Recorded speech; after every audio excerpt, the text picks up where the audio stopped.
a consultant for trainers and studios.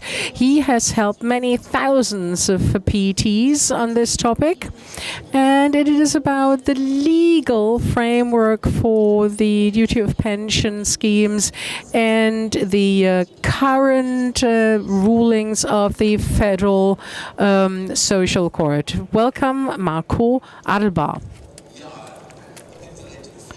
For many, many years, I have been consulting personal trainers, and I have really helped many thousands of trainers. And there are two problems that I'm faced with day after day. First of all, it's the duty to pay a pension insurance. And this will be covered by Mr. Kroll. And the second is the professional liability insurance. And this is what I would like to cover before I hand back the floor. Regarding the professional liability, everyone thinks when I work for a studio or a club, regardless of whether I am a freelancer or I'm employed, I'm automatically insured. This is not the case. You're not covered by the companies. You're not included in the company's insurance scheme. Let me give you a brief example to show you how touchy this topic is.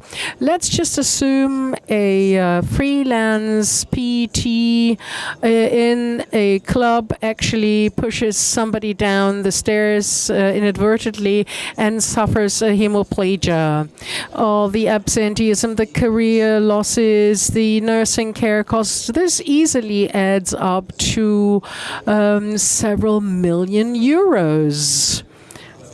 And you will see that you end up at between 7 and 8 million euros that such an inadvertent accident can cause. If the PT is not insured at this point or has not contracted insurance with this coverage, then the PT will have to file for private insolvency, which is a shame for the PT, but this also has negative consequences for the club, because as the rule, you can never see whether a trainer is a freelance trainer or whether he or she is employed. And this is why the liability will also be projected onto the club. So all of the costs not covered by the insurance of the trainer shall be paid by the club. Say the trainer has an insurance damage or loss of 5 million, but he only 7 million, and he only has insurance cover for 5 million, then the club will have to cover the rest. And this will mean that the personal trainer will have to file for insolvency, and the club will also have to file for insolvency. And if the club is not in a limited liability company, then the operator will also have to most probably file private insolvency. And the issue is growing because in Germany people are trying to set a new standard. It has been said that all freelance PTs have a coverage of 10 million. Many, many big chains of clubs are already busy implementing all of this. So from the 1st of January 2019, for all freelance PTs, this guideline will apply. So these 10 million have been accepted as a standard coverage. Before I hand back the floor to Mr. Kroll, I would like to know whether you have any questions regarding professional liability. No questions. Oh, that's good. So the only question is whether you're ready to actually take the floor again. Great. Thanks for your attention. And I hand the floor back to Matthias Kroll. And he will talk about the personal trainer's duty to contract pension insurance.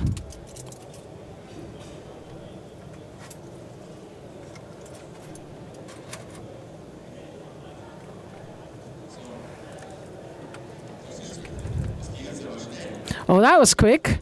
I wasn't prepared, really. Okay, it's me again. I'm back. It's a shame that we have so few participants, because what I'm telling you now will save you quite a bit of money. What's this all about? Well, it's about a core topic or issue that has been the overriding legal issue for trainers, for the fitness industry as a whole, and that is statutory pension obligation for personal trainers. We have 15 minutes left, so I need to speed up. Thank you. Yeah, I'll give it a minute, and then I'll really speed through my presentation. Thank you. Wonderful. That's the status quo. Just briefly, for many, many years, the German pension institution said PTs should be treated like teachers, and they actually are subject to a statutory pension obligation, so they have to pay into statutory pension schemes. For 10 years, we've tried time and again to build structures to actually take out the PTs from statutory pension obligation. It worked out once, then it didn't. And then there was this ruling, this court ruling. And this court ruling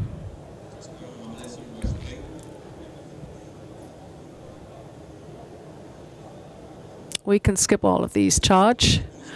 Was the ruling of the Federal Social Court dating back to the 23rd of April 2015. In this ruling, the court said when somebody is a consultant and when somebody is a teacher. So the difference was defined.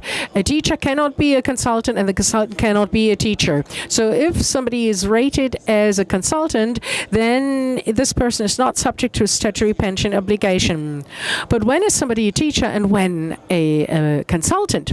Well, the court said consultants analyze based on their specific knowledge, a specific issue of the customer, provide individualized advice, and help the customer to solve the problem or the implementation of the problem solution. This is an important definition. This ruling was actually made for nutritional consultants originally.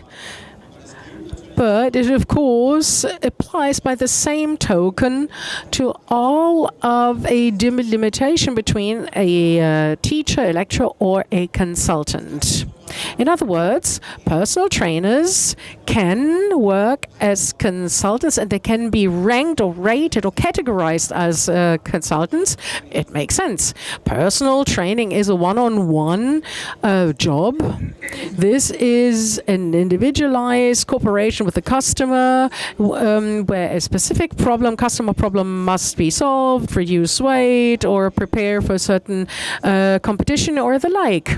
So basically, you might say a personal trainer can be a consultant if he is involved in a one-on-one consultancy or one-on-one job. In this context, we went through a number of court cases in various constellations or configurations, rather, and let me show you this.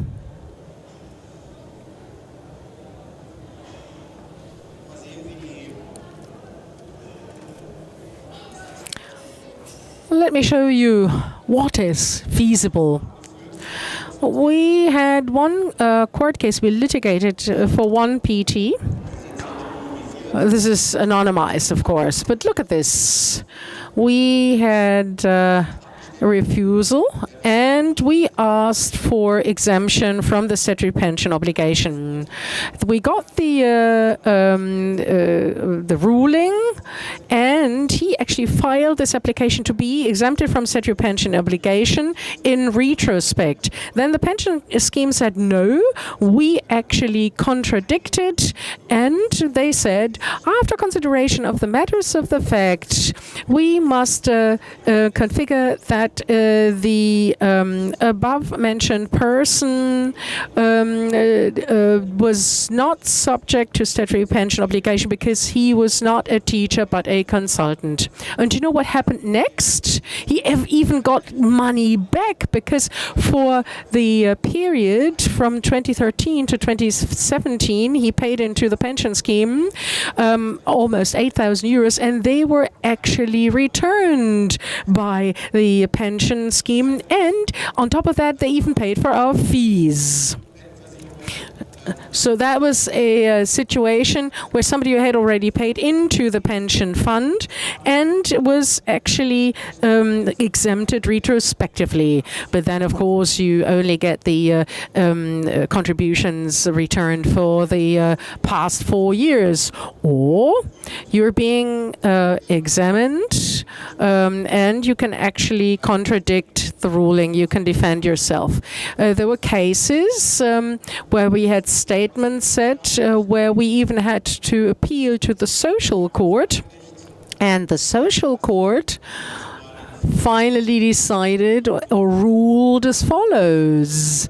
They try to actually enervate you as long as possible. The situation was as follows. We had a trainer. He was actually checked. He was examined. Then the statement was sent, and we said, this guy is a consultant, and we actually did not accept the statement. And then actually we appealed to the social court. And what did the social court do? They sent this letter here. Only because we went to court. So after another due consideration, we found that the person is no longer subject to statutory pension obligation. So they recognized it simply because we went to court. You can see what the situation is like. You can actually confront these rulings. There's one last topic I would like to cover with you. So what is important at the end of the day? Let me give you this ruling of this social welfare court in Hamburg. It dates back to the 12th of January 2018, so it's a very recent ruling. And the social welfare court said to us, in the above matter, we would like to advise you that the claimant, in contrast to what you've said on his website, so the judges really look at the websites, it's hard to believe, but they do so, that in contrast to what he said before, he stresses the conveyance of knowledge and finds it so important. And this is why we think that the conveyance of knowledge is of subordinate information. So this is, of course, stupid. Of course, you mustn't do that. So you have to make sure that your website is designed accordingly so that you can really are left unscathed. Furthermore, a cooperation with a natural healing center seems to exist. The Chamber understands that the cooperation serves to obtain long-term mobility and stability. And we don't know how to the achievement of this aim is possible without conveyance of knowledge.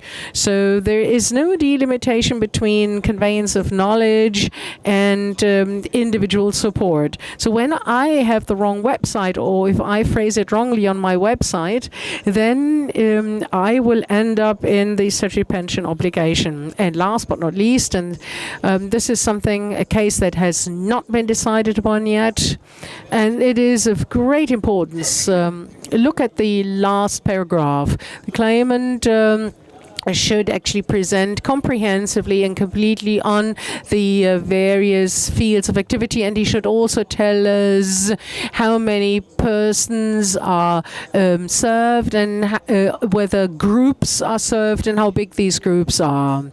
So whether you really do personal training one-on-one is decisive, or whether you actually work as an instructor for groups of 2, or whether you instruct or work as an instructor of bigger groups. The more abstract the group of persons, the less individual the cooperation is with your customer, the higher the probability is that you will be subjected to set your pension obligation. And this is my final sentence for today. Thanks very much for bearing with me. Should you have any other concrete questions, as I said, for roughly 10 years, we are actually going to court with these exemption cases. Have a great trip home, have a great stand party or whatever. Thank you. Bye-bye.